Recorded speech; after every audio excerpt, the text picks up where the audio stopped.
ora que o governo aborda formar, tempo aí formador, toda reunir com stakeholders, e também forma parte de tempo acaba e profissional na tabisa que a lei não está antiqua.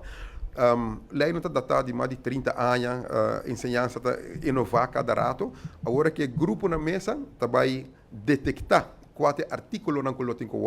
renovar, modernizar, então nós tour que um candidato não tá, pero banda de sei, então até tempo para me dar um exemplo, tem ensinança que não tem uma lei per mês, por exemplo, beroepsonderwijs, ora para de EPI e EPB, não tem uma lei que rige, não wordt controlado de voortgezet onderwijslandsverordening, que tem contexto não já vendia não por, então não também há uma lei que rige para beroepsonderwijs, que pode controlar a qualidade, etc., de maneira correta.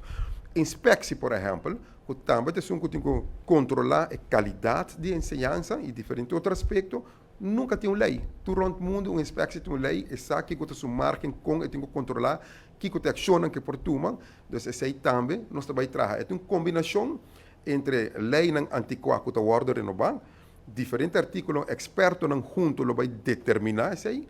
em comparação ou concordância com o Koninkrijk, com os 4 países do reino de caso aqui, e banda de combinação está traga a lei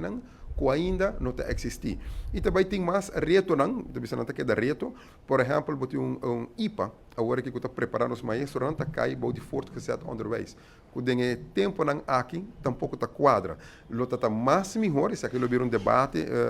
bem adiante, para cair pouco mais cerca de hoger onderwijs, qual não lo está. Pero detalhes não lo papel, lo reúne com todos stakeholders e ojalá nós possamos, por exemplo, isso aqui é pensamento de mim, IPA com a universidade, de uma umbrella, caminho que não porta roupa cerca de outro, para trabalhar para bem-estar em totalidade. Então, diferentes componentes, diferente renovação, modernização, traga lei não nova, é um projeto grande.